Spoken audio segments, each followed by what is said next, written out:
Asyhadu an la ilaha illallah wa asyhadu anna al-masih al-maut Rasulullah. Saya bersaksi tiada ilah kecuali Allah, dan saya bersaksi bahwa Anda al-masih al-maut, utusan Allah. Allahu Akbar.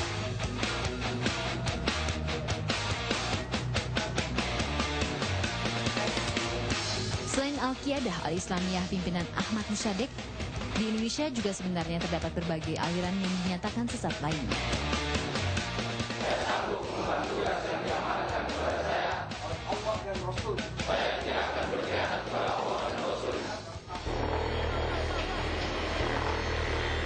Pada Juli 2005, massa sempat menyerbu kampus Mubarak, kantor pusat Jemaat Ahmadiyah Jalan Raya Parung, Bogor.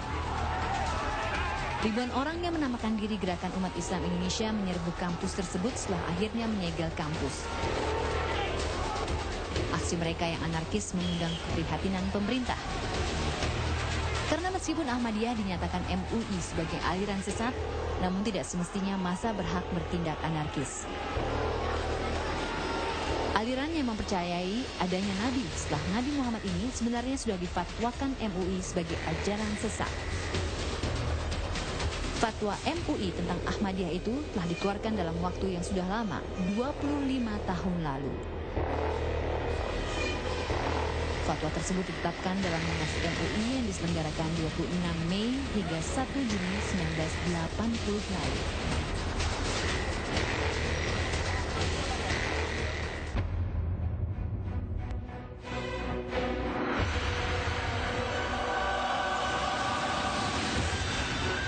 Aliran lain yang cukup menghebohkan.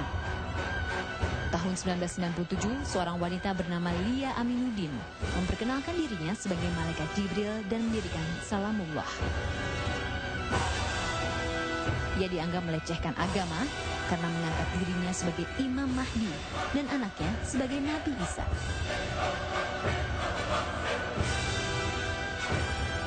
Aktivitas ibadah yang dilakukan komunitas Eden pimpinannya sempat meresahkan warga. Rabu 28 Desember 2005 lalu, ratusan warga mengepung kediaman Lia Eden di Jalan Mahoni 30, Jakarta Pusat. Warga mengecam para pengikut aliran Eden untuk pergi. Demi mencegah terjadinya keributan, aparat polisi mengevakuasi jemaah Lia Eden menuju Polda Metro Jaya. Lia Eden pun dikenakan pasal berlapis, yaitu penodaan agama, perbuatan tidak menyenangkan, dan melanggar ketertiban hukum. Ia divonis hukuman 2 tahun penjara.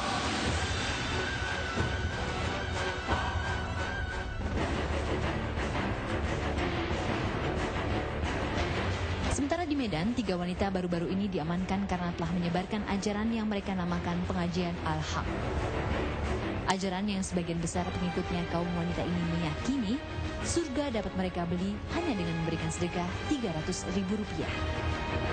Mereka juga mewajibkan anggotanya membayar Rp400.000 kepada Dewi, pimpinan Al-Haq. Namun anehnya setiap jamaah justru tidak saling kenal, karena pertemuan antara pemimpin dan jamaah biasanya hanya dilakukan 4 mata.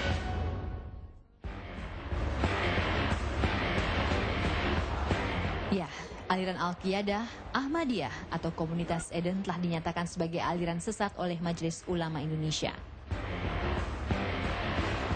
Dan keberadaan komunitas semacam ini mendapat tanggapan dari beberapa kalangan.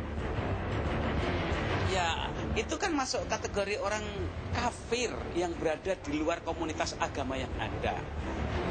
Jadi persoalannya adalah, silahkan seseorang itu punya kepercayaan, tapi jangan melukai, mengganggu kepercayaan yang telah mapan, yang dianut agama yang telah kokoh berdiri. Umat Islam Indonesia akan menuntut mereka apabila pemerintah tidak melakukan apa-apa, karena ini membahayakan akidah umat Islam. Kok dibiarkan sih? Kemana? Al-Quran, masa Al-Quran wa sunnati, katanya Al-Quran wal Bukhari Muslim. Ngeledek itu namanya. Itu dikumpul hadis-hadis yang sahih. Dia nggak belajar ilmu hadis karena mengaku nggak pesantren. Jadi janganlah kalian mau dibodohi oleh orang yang kayak begini. seluruh umat Islam harap tahu bahwa itu nabi palsu dan aliran sesat. Sudah difatwakan oleh Majelis Ulama Indonesia. Aliran Al-Qiyadah Al-Islamiyah sesat. Kalau sesat, itu wajib diberantas. Yang boleh berantas sekarang pemerintah.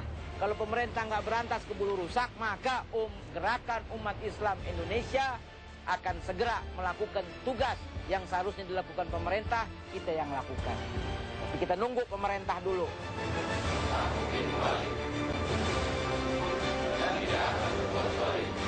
Aliran-aliran sesat semacam ini dapat membuat kesimpang siuran keyakinan dalam masyarakat. Tugas pemerintahlah memberikan jaminan ketenangan bagi masyarakat dalam menjalankan ibadahnya. Sebab bukan tidak mungkin dengan banyaknya aliran sesat bisa memecah belah kerukunan umat beragama.